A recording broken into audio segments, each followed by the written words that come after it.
Welcome to my YouTube channel Explore and Discover. Qatar. Introduction. Welcome to the story of Qatar, a country that, despite its small size, commands global attention and influence. Situated on the northeastern coast of the Arabian Peninsula and bordered by only one country, Saudi Arabia, Qatar may seem like just a sliver on the map, but its significance spans energy, diplomacy, sports, education, and culture. With a population of just under 3 million, of which only about 10 to 15% are Qatari nationals, Qatar is one of the wealthiest countries in the world in terms of GDP per capita.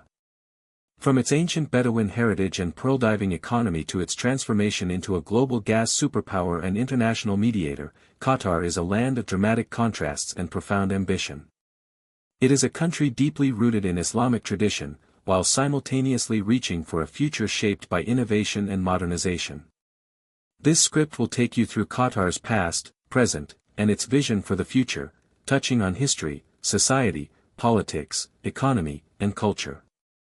Whether you're a student, traveler, policymaker, or simply curious about the world, this is your comprehensive introduction to Qatar, a nation where the desert meets the future.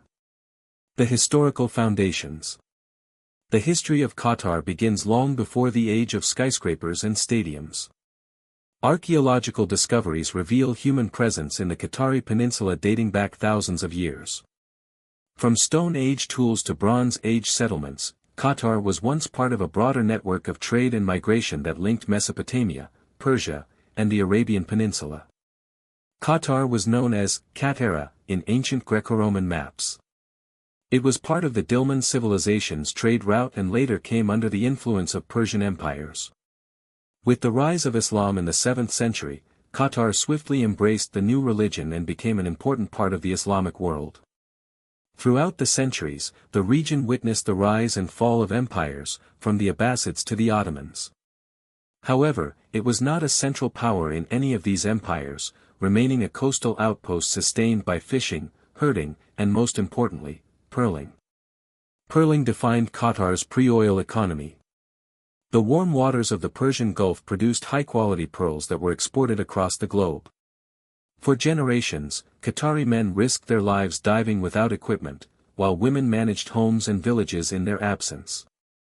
However, the early 20th century saw the collapse of the global pearl industry, devastated by the introduction of Japanese cultured pearls and the economic fallout of World War I. This economic collapse plunged Qatar into poverty, setting the stage for a dramatic transformation just a few decades later. The road to independence.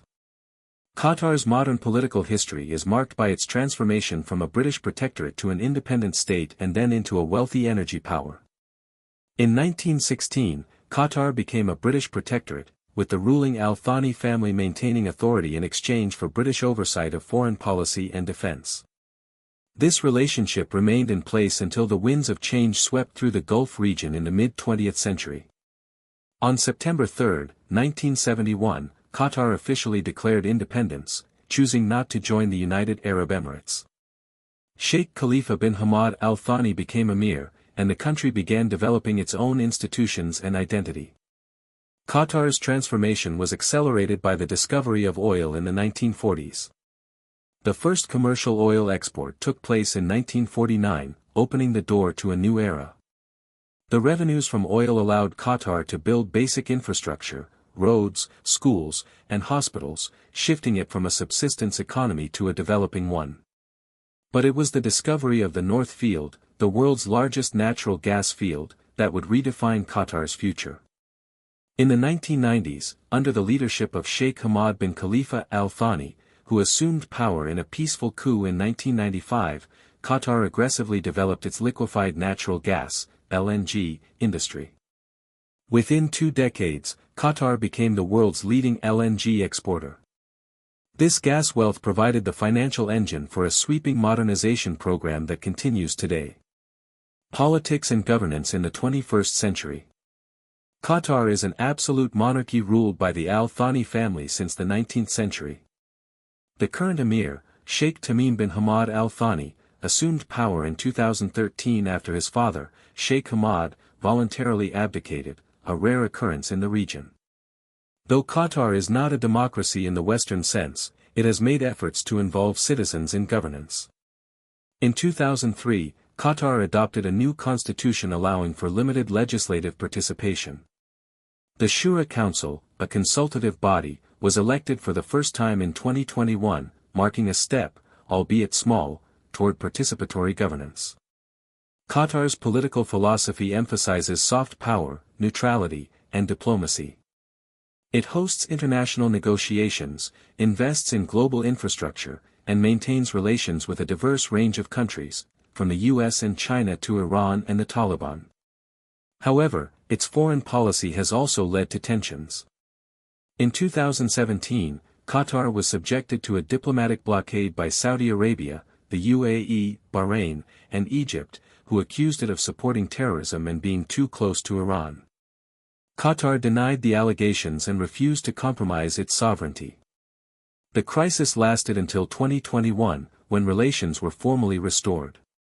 During the blockade, Qatar became more self-reliant, invested in food security, and deepened ties with Turkey and other allies.